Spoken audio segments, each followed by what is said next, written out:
તમામ વિદ્યાર્થી મિત્રોનું હું દીપક કુમાર પરસોત્તમભાઈ નડિયાપરા હાર્દિક સ્વાગત કરું છું. આજના આ વિડીયોમાં આપણે માંગનો નિયમ આકૃતિ અને અનુસૂચિ સાથે સમજશું.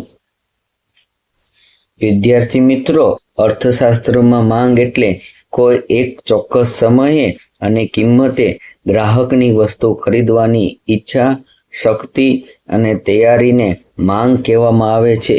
આ માંગને મુખ્ય બે પરિબળો અસર કરે છે, એક વસ્તુની કિંમત અને એક કિંમત સિવાયના અન્ય પરિબળો. વિદ્યાર્થી મિત્રો, માંગનો નિયમ અન્ય પરિબળોને સ્થિર ધારી કિંમતમાં ફેરફાર થવાથી માંગમાં કેવો ફેરફાર થાય છે તેની સમજૂતી આપે છે. તો વિદ્યાર્થી મિત્રો, હવે આપણે માંગનો નિયમ જોશું. પ્રોફેસર આલ્ફ્રેડ માર્શલે વર્ષ 1890માં પોતાનું પુસ્તક ધ પ્રિન્સિપલ્સ ઓફ ઇકોનોમિક્સમાં જણાવે છે, જો અન્ય પરિબળો યથાવત રહે તો વસ્તુની કિંમત અને માંગ વચ્ચે વ્યસ્ત સંબંધ છે. એટલે કે વસ્તુની કિંમત વધતા માંગનું સંકોચન થાય છે અને વસ્તુની કિંમત ઘટતા માંગનું વિસ્તરણ થાય છે. વિદ્યાર્થી મિત્રો, અહીં પ્રોફેસર આલ્ફ્રેડ માર્શલે જે વ્યાખ્યા આપેલી છે તેમાં કીધું છે કે કિંમત વધતા માંગનું સંકોચન થાય છે અને વસ્તુની કિંમત ઘટતા માંગનું વિસ્તરણ થાય છે.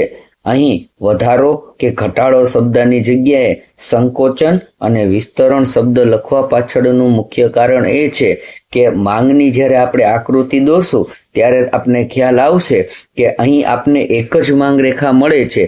આ માંગ રેખા છે એ નાની મોટી થાય છે, એટલે કે માંગની જે રેખા છે એ વિસ્તરે છે અને સંકોચાય છે. એટલે અહીં પ્રોફેસર આલ્ફ્રેડ માર્શલના જે શબ્દો છે એમાં વસ્તુની કિંમત વધતા માંગનું સંકોચન શબ્દ અને વસ્તુની કિંમત ઘટતા માંગનું વિસ્તરણ શબ્દ મૂકવામાં આવેલો છે. વિદ્યાર્થી મિત્રો, માંગનો નિયમ સમજતા પહેલા વસ્તુની કિંમત સિવાયના બધા જ પરિબળો સ્થિર રહે એવી ધારણા કરવી પડે છે. જેમ કે ગ્રાહકોની સંખ્યા સ્થિર રહે છે, એટલે કે ગ્રાહકોની સંખ્યા અહીં વધતી પણ નથી અને ઘટતી પણ નથી. એવી જ રીતે ગ્રાહકોની આવક પણ સ્થિર રહે છે, એટલે કે ગ્રાહકોની આવક વધતી પણ નથી અને ઘટતી પણ નથી. એ ઉપરાંત ગ્રાહકોની અભિરુચિ અને પસંદગી પણ સ્થિર રહે છે, એટલે કે લોકોની પસંદગી પણ બદલાતી નથી અને અભિરુચિ પણ નથી બદલાતી. એ ઉપરાંત અન્ય વસ્તુઓના ભાવ પણ સ્થિર રહે છે, એટલે કે અન્ય વસ્તુઓમાં અવેજી વસ્તુઓ અને પૂરક વસ્તુઓ આના પણ ભાવમાં કોઈ પણ જાતનો ફેરફાર થતો નથી. એ ઉપરાંત ભવિષ્યના ભાવો સ્થિર રહે, એટલે કે ભવિષ્યના ભાવોની અટકણ પણ ઊભી થતી નથી. વિદ્યાર્થી મિત્રો, કોઈ એક ગ્રાહક કોઈ એક ચોક્કસ સમયે જુદી જુદી કિંમતે વસ્તુના કેટલા એકમો ખરીદવાની તૈયારી કરે છે તે દર્શાવતી યાદીને માંગની અનુસૂચિ કહેવામાં આવે છે. અહીં જે માંગની અનુસૂચિ રજૂ કરવામાં આવેલી છે તે કાલ્પનિક અનુસૂચિ છે. આ અનુસૂચિની અંદર વસ્તુની કિંમત રૂપિયામાં અને વસ્તુની માંગ એકમમાં દર્શાવેલી છે. જ્યારે વસ્તુની કિંમત 10 રૂપિયા હોય છે ત્યારે વસ્તુની માંગ 500 એકમની જોવા મળે છે. વસ્તુની કિંમત વધી 20 રૂપિયા થાય છે તો વસ્તુની માંગ છે એ 400 એકમની થાય છે. એટલે કે અહીં વસ્તુની કિંમત વધતા વસ્તુની માંગમાં ઘટાડો થયો છે, જેને વસ્તુનું સંકોચન કહેવામાં આવે છે. એવી જ રીતે જ્યારે વસ્તુની કિંમત 50 રૂપિયા હોય છે ત્યારે વસ્તુની માંગ 100 એકમ જોવા મળે છે. વસ્તુની કિંમત 50 રૂપિયામાંથી ઘટી 40 રૂપિયા થાય છે તો વસ્તુની માંગ છે એ 100 એકમમાંથી વધી 200 એકમ છે એ થતી જોવા મળે છે. તો આ બાબત એ દર્શાવે છે કે જ્યારે વસ્તુની કિંમત ઘટે છે ત્યારે વસ્તુની માંગમાં વધારો થાય છે, જેને માંગનું વિસ્તરણ કહેવામાં આવે છે. વિદ્યાર્થી મિત્રો, અહીં જે આકૃતિ દોરેલી છે તે અનુસૂચિને આધારે દોરેલી છે. કોઈ પણ આકૃતિ દોરો એ પહેલા સ્કેલ માપ લેવું ખૂબ જ જરૂરી છે.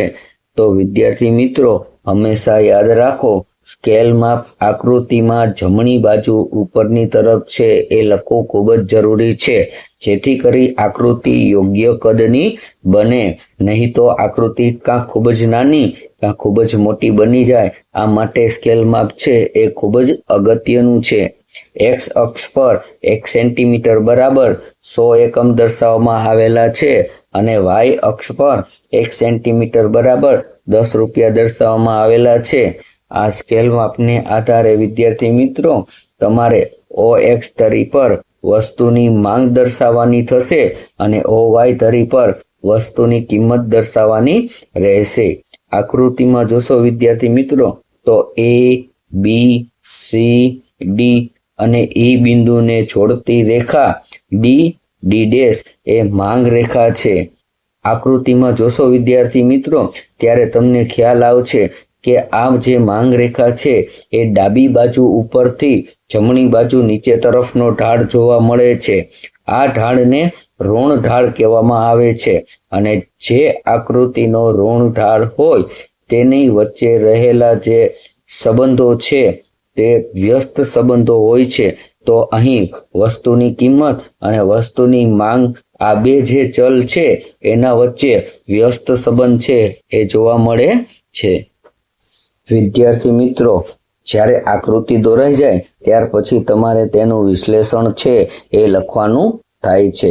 તો વિદ્યાર્થી મિત્રો જ્યારે વિશ્લેષણ લખો ત્યારે સૌથી પહેલો મુદ્દો છે એમાં તમારે ધરી પરિચય વિશે છે એ લખવું પડે. તો અહીં આકૃતિની અંદર આડી ધરી એટલે OX ધરી, આ OX ધરી પર વસ્તુની માંગ દર્શાવવામાં આવેલી છે અને આ માંગ છે એને એકમમાં દર્શાવેલી છે. એવી જ રીતે ઊભી ધરી OY પર વસ્તુની કિંમત છે એ દર્શાવવામાં આવેલી છે અને આ કિંમત છે એ રૂપિયામાં દર્શાવવામાં આવેલી છે. વિદ્યાર્થી મિત્રો ત્યાર પછી તમારે બીજો મુદ્દામાં છે એ માંગ રેખાનો પરિચય આપવાનો છે. એટલે કે A, B, C, D અને E બિંદુઓ જુદી જુદી કિંમતે વસ્તુની માંગ દર્શાવે છે અને આ બિંદુઓથી જોડતી રેખા D એ માંગ રેખા છે.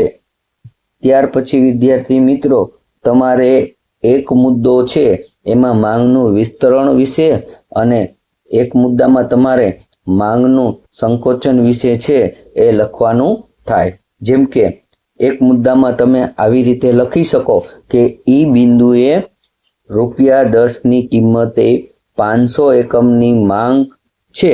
જો કિંમત વધી 20 રૂપિયા થાય તો D બિંદુએ માંગ ઘટી 400 એકમ થાય છે. તો આને માંગનું સંકોચન કહેવામાં આવે છે. એવી જ રીતે તમે ચોથા મુદ્દામાં લખી શકો કે A બિંદુએ ₹50ની કિંમતે 100 એકમની માંગ છે. જો કિંમત ઘટી ₹40 થાય તો B બિંદુએ માંગ વધી 200 એકમ થાય તો તેને માંગનું વિસ્તરણ કહેવામાં આવે છે. ત્યાર પછી વિદ્યાર્થી મિત્રો જો તમારે આ મુદ્દા લખાઈ જાય પછી તમારે જે માંગ રેખા છે એના ઢાળ વિશે છે એ લખવાનું પડે. વિદ્યાર્થી મિત્રો પાંચમા મુદ્દામાં તમારે માંગનો ઢાળ છે એ દર્શાવવાનો થશે. તો અહીં વસ્તુની કિંમત વધતા વસ્તુની માંગ સંકોચાય છે અને વસ્તુની કિંમત ઘટતા વસ્તુની માંગ વિસ્તરણ પામે છે. તેથી માંગ રેખા D ડાબી બાજુએ ઉપર તરફથી જમણી બાજુ નીચેની તરફ ગતિ કરે છે. તો વિદ્યાર્થી મિત્રો આ બાબત એ દર્શાવે છે કે માંગ રેખાનો ઢાળ ઋણ છે, જે કિંમત અને માંગ વચ્ચે વ્યસ્ત સંબંધ દર્શાવે છે. એટલે કે કિંમત વધતા માંગનું સંકોચન થાય છે અને કિંમત ઘટતા માંગનું વિસ્તરણ થાય છે.